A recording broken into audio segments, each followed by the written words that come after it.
Hoje nós vamos falar um pouquinho sobre o novo céu e a nova terra, em que todos nós temos a esperança de estar lá, juntos, né? Eu iria pregar sobre sofrimento. O sermão já estava pronto, principalmente pelo contexto em que nós estamos vivendo, né? Não apenas de guerras, mas de doenças, de tragédias, de aflições pessoais, de condições completamente adversas, né?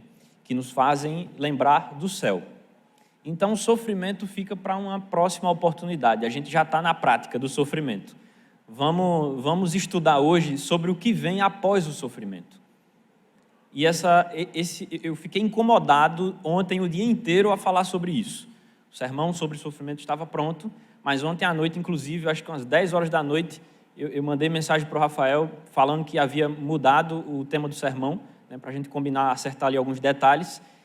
E é a mensagem de hoje.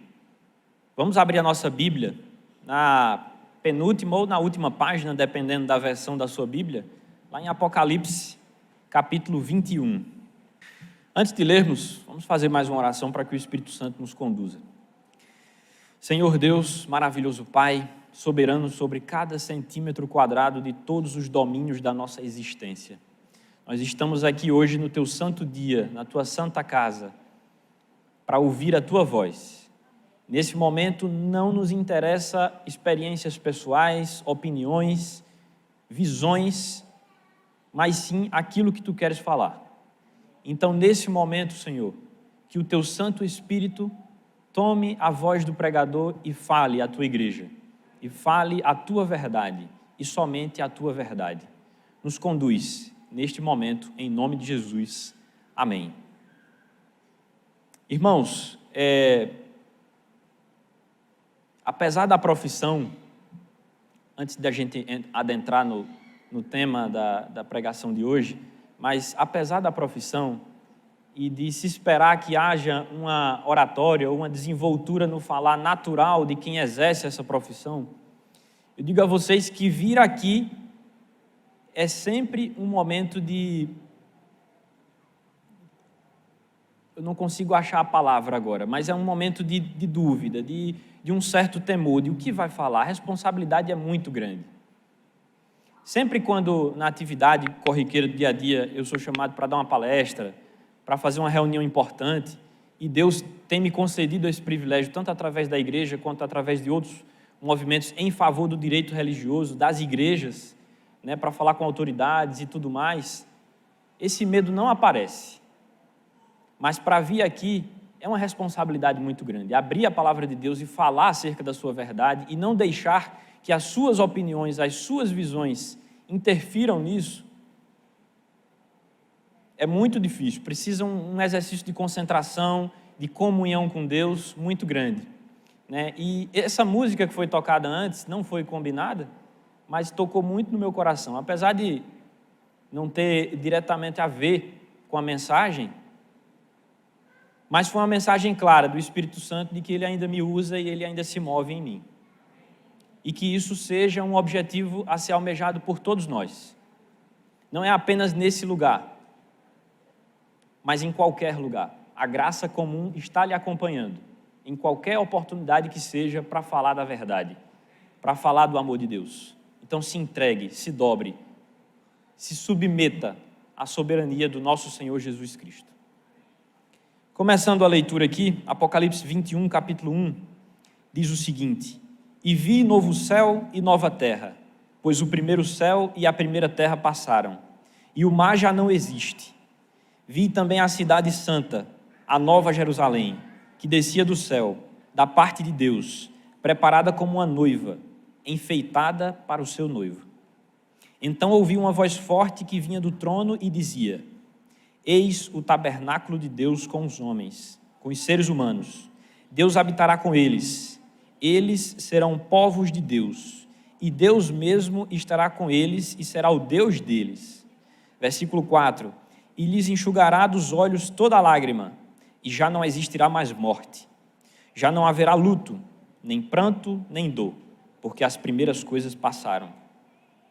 E aquele que estava sentado no trono disse: Eis que faço novas todas as coisas. E acrescentou: escreva, porque estas palavras são fiéis e verdadeiras. Versículo 6, disse-me ainda: tudo está feito. Eu sou o Alfa e o Ômega, o princípio e o fim. Eu, a quem tem sede, darei de graça da fonte da água da vida. O vencedor herdará estas coisas, e eu serei o Deus dele, e ele será o meu filho. E por último, versículo 8, quanto porém aos covardes, aos incrédulos, aos abomináveis, aos assassinos, aos imorais, aos feiticeiros, aos idólatras e a todos os mentirosos, a parte que lhes cabe será no lago, que está queimando com fogo e enxofre, a saber, a segunda morte. Meus irmãos, aqui há uma descrição clara do que nós veremos. Quando João teve a visão destas coisas, era a cena após a cena final. Diríamos assim, uma cena pós-créditos, né? Como nós estamos acostumados aí nos filmes hoje em dia. Depois que desce aquelas letrinhas, aparece uma cena pós-crédito. É isso que aconteceu aqui. É o ato final, é após o juízo final. Os inimigos, eles já foram julgados, eles já estão sentenciados e eles já estão condenados. O diabo e todos aqueles que não estão inscritos no livro da vida já foram derrotados. A cena que nós vemos aqui é o descortinar do véu, é o enxergar a nova terra, o novo céu, o paraíso, o lugar de justiça eterna, o lugar de reencontro. E interessante porque aqui, nesse livro escrito por João, a palavra utilizada para falar acerca do céu é paraíso. A palavra grega é paraíso. É um lugar de descanso. Mas o que é esse novo céu e essa nova terra? Interessante porque no grego existem duas palavras para a palavra novo. Duas palavras correspondem ao que a nossa língua chama de novo. Seria o novo neos e o novo kainos. Quando João fala e vi novo céu e nova terra, ele utiliza o kainos. O neos se refere a algo recém-criado, recém-concebido, novo em sua essência, original. Nunca houve nada parecido com aquilo. Já o novo kainos, ele fala de um novo renovado. O significado de kainos é novo em transformação. E a própria palavra de Deus confirma isso, lá em 2 Pedro, capítulo 3, versículo 11 ao 13, quando diz o seguinte: uma vez que tudo será assim desfeito, vocês devem ser pessoas que vivem de maneira santa e piedosa, esperando e apressando a vinda do dia de Deus. Por causa desse dia, os céus serão incendiados, serão desfeitos, e os elementos se derreterão pelo calor. Nós, porém, segundo a promessa de Deus, esperamos novos céus e nova terra, nos quais habita a justiça. Aqui também fala, a palavra novo também é aplicada ao kainos. É novo de transformação. O fogo que vai revestir você em glória vai, como que uma chama, passar por toda a terra, renovando tudo. Tudo será novo. Não diferente do que era antes, mas novo de revestido em glória, de perfeição. Imagine, hoje nós contemplamos algumas cenas da natureza e ficamos maravilhados, não é verdade? Com algumas paisagens, alguns lugares bonitos. E você imaginar que aquilo está corrompido, aquilo não reflete perfeitamente a glória de Deus, mas que um dia o fogo do Senhor, da glória do Senhor, passará por tudo aquilo e teremos uma nova perspectiva, uma nova visão daquilo. São coisas que nós não conseguimos imaginar. Paulo, quando enxergou estas coisas, ele disse assim: as coisas que eu vi e ouvi são coisas indizíveis, que olho algum jamais ouviu, jamais contemplou. São coisas que no melhor exercício da nossa imaginação, nós não conseguimos projetar. Nós não conseguimos, nem as mentes mais criativas conseguem ter um vislumbre daquilo que Deus preparou. Mas interessante porque aqui no verso 1 parece haver uma contradição. Quando João diz o seguinte: e o mar já não existe. Ora, mas se as coisas serão renovadas, por que o mar já não existe? Então é diferente do que existia. É diferente daquilo que lançava luz, uma pequena luz, sobre o que viria. E é interessante a gente se debruçar sobre alguns textos aqui para a gente comparar e entender qual a aplicação de mar que João faz nesse momento. E aí vamos abrir as nossas Bíblias lá no livro do profeta Isaías. Isaías 57, versículo 20, que diz o seguinte: mas os ímpios são como o mar agitado, que não se pode aquietar, cujas águas lançam de si lama e lodo. Aqui a gente já tem um indício. Os ímpios são como o mar agitado. E se a gente compara esse texto com Apocalipse 13, versículo 1, se você puder acompanhar, Apocalipse capítulo 13, versículo 1. Nesse primeiro momento nós vamos usar um pouquinho a Bíblia para ir e voltar, mas depois nós voltamos ao texto aqui base. Apocalipse capítulo 13, versículo 1, diz o seguinte: vi emergir do mar uma besta que tinha 10 chifres e 7 cabeças, e sobre os chifres 10 diademas, e sobre as cabeças nomes de blasfêmia. Vi emergir do mar uma besta. No verso anterior, a gente viu que os ímpios são como o mar agitado. E se a gente vira mais um pouquinho as páginas aí no capítulo 17 de Apocalipse, Apocalipse capítulo 17, versículo 15, diz o seguinte: o anjo disse ainda: as águas que você viu, onde a prostituta está sentada, são povos, multidões, nações e línguas. João está dizendo que o mar já não existe. E ele está querendo dizer que os ímpios já não mais existem. Não existe mais os povos, as multidões, as nações e as línguas que não se submeteram ao senhorio do Senhor Jesus Cristo. Já não mais existem. Nós podemos entender também que no contexto em que João estava escrevendo isso aqui, ele estava preso em Patmos. Patmos é uma ilha rochosa, vulcânica, e como todas as ilhas, isolada da parte continental. Então, o mar para João era algo de separação. Era algo que colocava ele de um lado e a igreja do outro, e as pessoas que ele tinha como alvo do outro. Então, o mar era motivo de aflição para João. Então, também nós podemos interpretar que, além de não existirem mais ímpios, não existirão mais separações. Não haverá mais separação. Tanto entre mim e você, quanto entre você e algum ente querido que já se foi, tanto com você e Deus. Não haverá mais separação. Não haverá mais distância.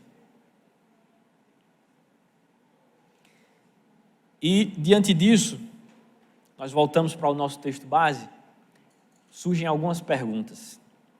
A primeira delas: quem não vai estar no céu?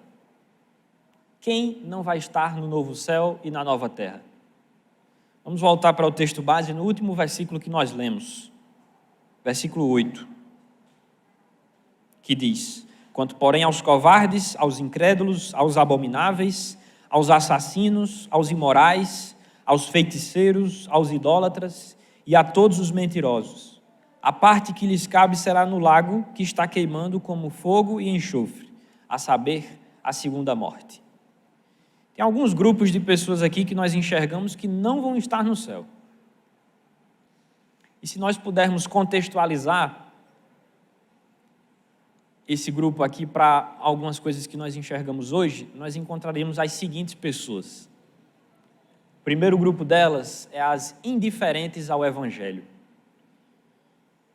Os covardes e os incrédulos. Quem são os covardes? Os covardes são aqueles que temem o perigo, temem as consequências de estar longe de Deus, mas foge da responsabilidade de confessar o nome de Deus. Ele quer estar protegido, mas ele não quer ter a responsabilidade de andar conforme a vontade de Deus. E eles se escondem. Esses são os covardes. E mais uma vez, contextualizando aqui a época em que foi escrito, João estava escrevendo aqui para uma igreja perseguida, uma igreja que estava sendo digladiada dentro de um coliseu romano, jogada às feras, sofrendo todo tipo de sorte de perseguições. E os covardes, nesse momento, eram aqueles que, por medo destas coisas, negavam o nome de Jesus Cristo. Por medo de sofrer, se escondiam. Estes são os covardes. E destes, João fala que não entrarão no reino dos céus justamente por isso. Por não quererem o peso da responsabilidade. Veja, cada grupo desse aqui serve de um exame de consciência para cada um de nós. Esse é o primeiro deles. O segundo, entre os indiferentes ao Evangelho, são os incrédulos. Aqueles que buscam caminhos alternativos. Aqueles que acham que o Evangelho não é suficiente. Aqueles que, diante da graça de Deus, pensam que uma filosofia humana, uma ideologia social, ou até mesmo a ciência, pode lhe dar um caminho alternativo. Interessante porque aqueles que caminham pela perspectiva mais social, de achar que ideologias e doutrinas, vãs filosofias, podem completar, dar um significado, renovar o Evangelho, na verdade eles estão comprando muletas para o Evangelho. Eles estão achando que o Evangelho é uma pessoa que tem uma dificuldade de locomoção e precisa de um auxílio de outras coisas. E aqueles que depositam a fé cega na ciência não compreendem que o criador do método científico é Deus. E isso está expresso no seu Evangelho. Estes são os incrédulos, os que buscam caminhos alternativos. O segundo grupo, nós já achamos os moralmente corrompidos, os abomináveis, os assassinos e os imorais. Assassinos é muito óbvio para nós, né? Mas como diria a sabedoria popular, o óbvio ele precisa ser relembrado, e lembrado e relembrado. Os abomináveis, eles escarnecem da santidade. Eles festejam a desonra e o pecado. Eles aplaudem o vício. Eles zombam da virtude do Evangelho. Geralmente é aquele tipo de pessoa que acha que porque você se dedica à igreja, porque você anda com a Bíblia debaixo do braço, você é alguém que está fora dos seus tempos, você é alguém que acredita em histórias fantasiosas, você é um ortodoxo, um fundamentalista, é aquele que zomba da sua fé. Esses são os abomináveis.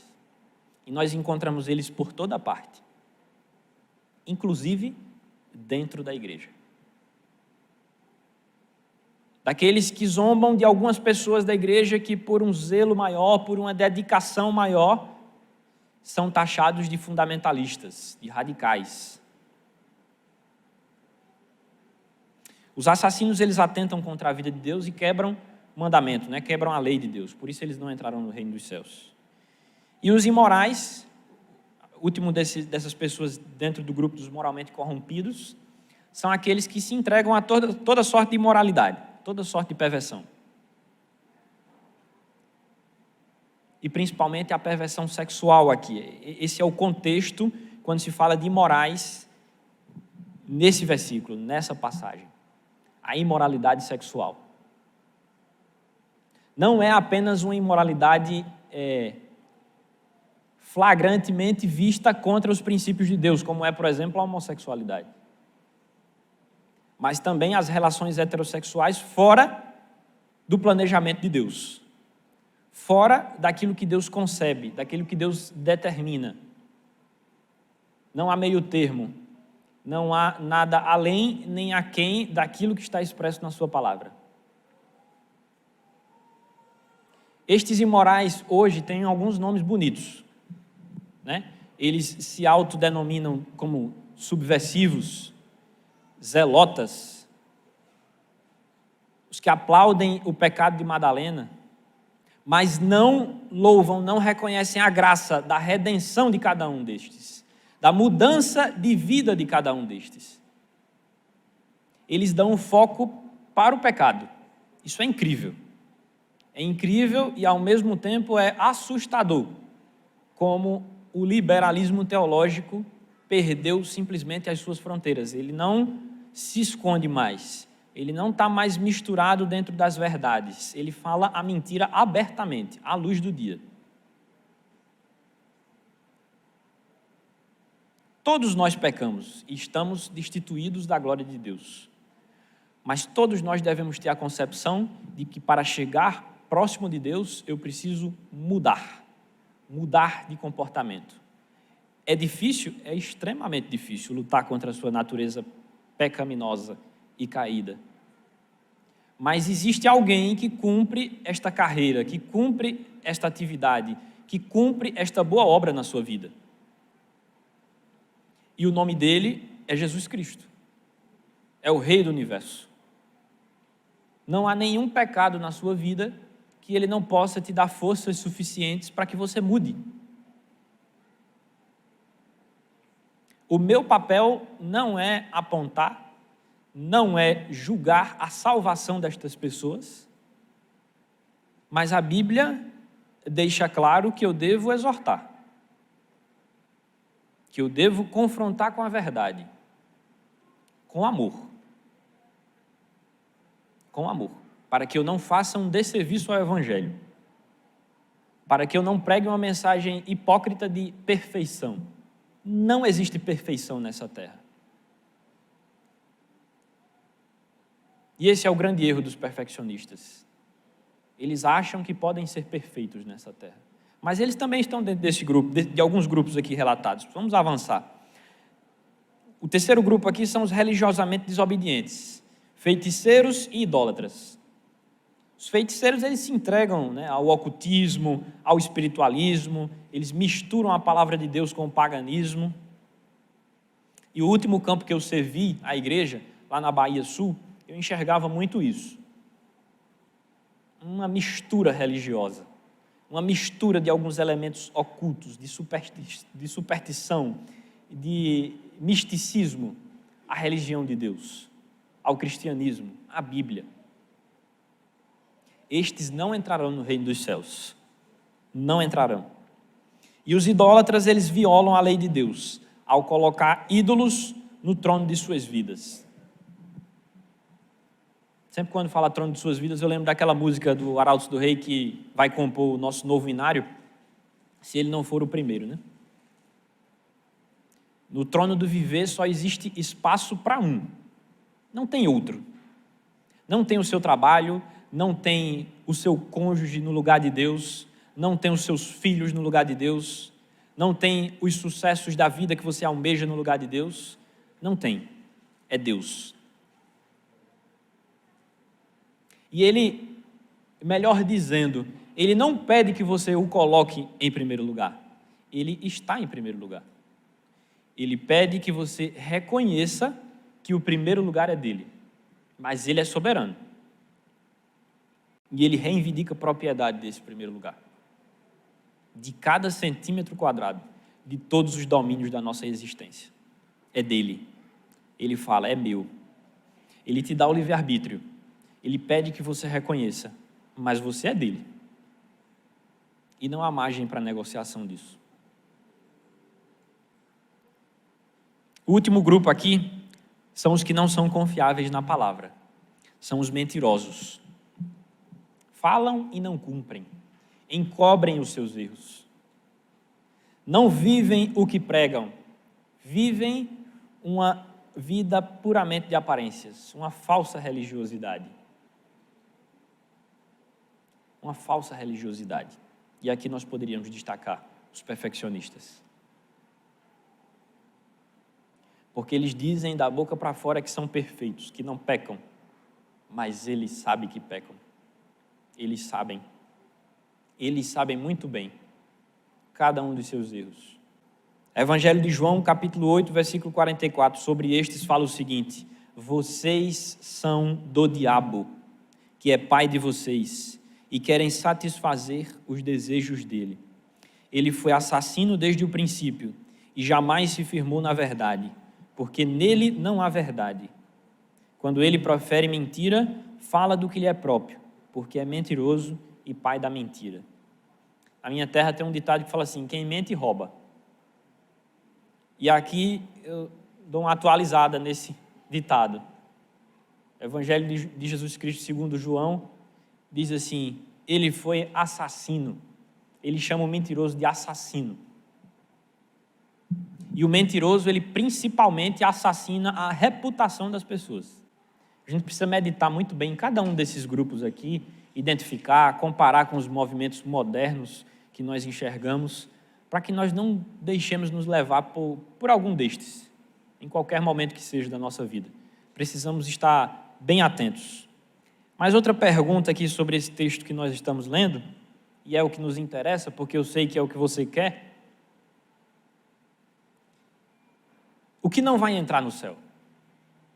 O que? Nós vemos quem não vai entrar, agora nós vamos ver o que não vai entrar no céu. Versículo 4. E lhes enxugará dos olhos toda lágrima, e já não existirá mais morte, já não haverá mais luto, nem pranto, nem dor, porque as primeiras coisas passaram. 3 coisas não vão existir: dor, não vai haver dor física, não vai haver dor moral, não vai haver dor emocional nem espiritual. Não haverá mais enfermidade de nenhuma ordem, defeito físico, cansaço, ansiedade, depressão, traição, síndromes. Nada disso tem lugar no céu. Nenhum tipo de dor tem lugar no céu. Outra coisa que não vai ter são lágrimas. Por que não vai ter lágrima? Porque não tem motivo para chorar. Não vai haver motivo para chorar. E a terceira coisa, luto e morte. A morte aqui já está vencida. Hoje nós enxergamos a morte como algo que será vencido. João está falando como alguém que enxerga que a morte já havia sido vencida. Não haverá mais luto nem morte. Isso nos conforta. Quarta pergunta: quem vai estar no céu? Quem vai estar no céu? Versículo 2. Vi também a cidade santa, a nova Jerusalém, que descia do céu, da parte de Deus, preparada como uma noiva, enfeitada para o seu noivo. Quem é que vai estar no céu? A noiva de Cristo. Quem é a noiva de Cristo? A igreja. Quem é a igreja? Eu e você. Nós somos a igreja. Uma igreja, neste momento, militante por um evangelho eterno. Um evangelho que prega alguém como Salvador, como primeiro, como primogênito de todas as coisas. Mas um dia, e nesse momento em que João estava enxergando estas coisas, é uma igreja glorificada, comprada pelo sangue de Cristo, amada pelo Pai e selada pelo Espírito Santo. Essa sou eu e você, neste dia, naquela manhã gloriosa. Nós faremos parte da igreja triunfante, que reinará com Jesus eternamente. E não haveria comparação melhor, não é verdade, para João fazer acerca da igreja do que uma noiva? Não há coisa mais bonita, e principalmente para um noivo, do que o dia do casamento enxergar a noiva adornada, vestida, pronta para selar um compromisso eterno, com um sorriso no rosto. Talvez não exista coisa mais bonita na terra em que João pudesse comparar, em que João pudesse fazer essa analogia com a igreja, com a nova Jerusalém. Por que essa noiva vai morar no novo céu e na nova terra? Existe algum motivo para isso? Versículo 6 do capítulo 21.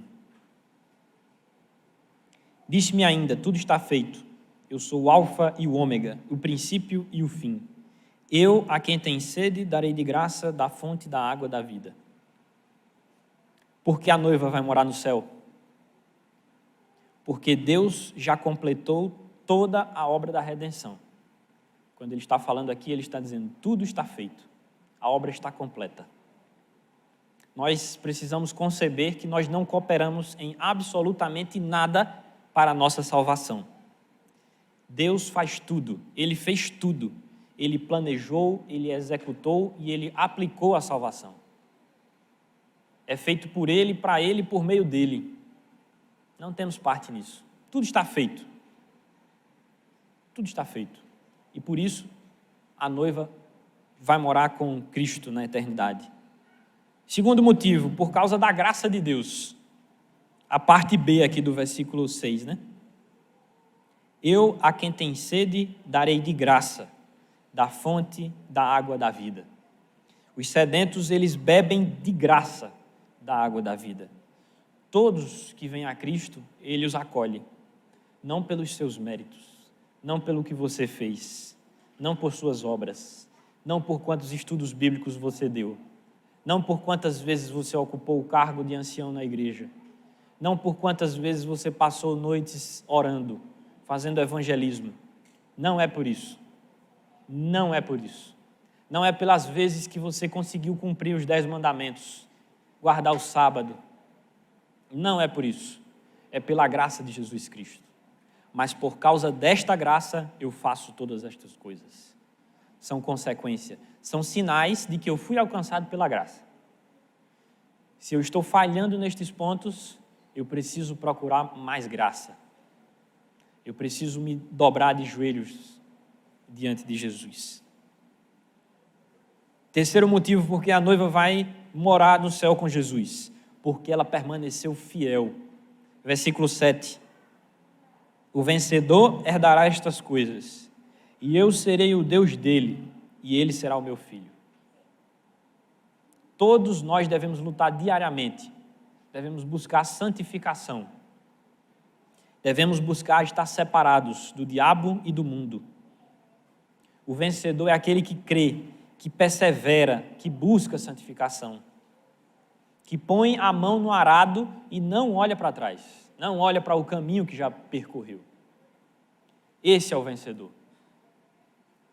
E nós faremos parte deste corpo, desta igreja, desta noiva, se fizermos isso, se buscarmos santificação, se fizermos diariamente um autoexame da nossa vida espiritual.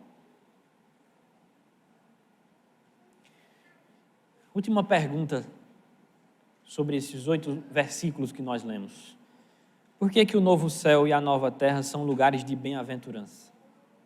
Bem-aventurança eterna. 4 razões. A primeira delas está lá no versículo 2. Vi também a cidade santa, a nova Jerusalém, que descia do céu da parte de Deus, preparada como uma noiva enfeitada para o seu noivo.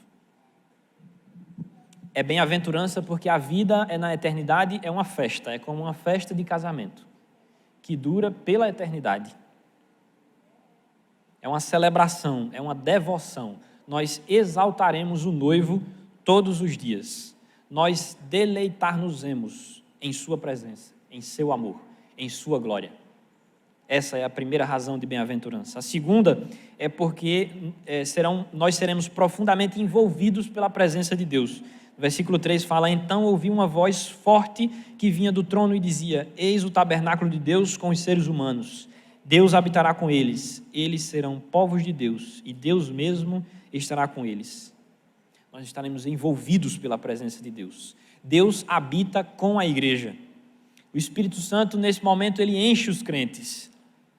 O Cordeiro, ele é a lâmpada da cidade eterna. Não precisa de sol. É o Cordeiro que ilumina tudo. E nós estaremos profundamente envolvidos por essa glória. Segundo motivo de bem-aventurança. O terceiro é porque nós teremos uma profunda comunhão com Deus, como diz a parte B desse versículo que acabamos de ler. Deus habitará conosco e seremos o seu povo. Nós experimentaremos o que nem nos momentos mais áureos da nossa vida espiritual nós conseguimos experimentar. Profunda comunhão com Deus. E o último motivo, porque nós desfrutaremos plenamente da nossa filiação. Como diz o versículo 7. O vencedor herdará estas coisas. É o prêmio.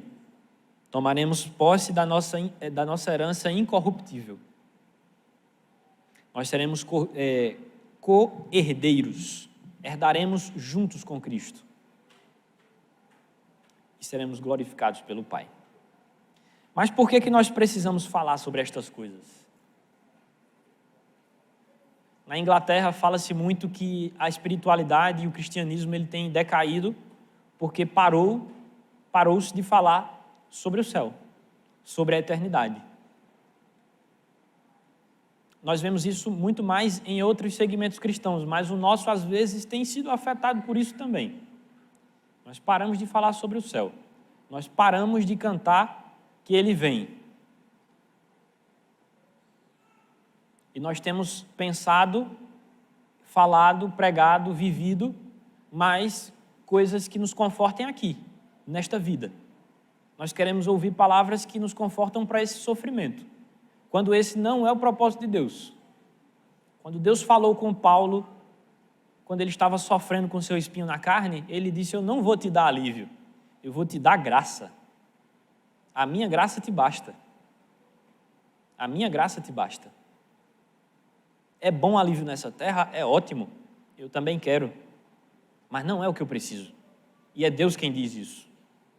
O que eu preciso é da sua graça. Preciso da sua graça.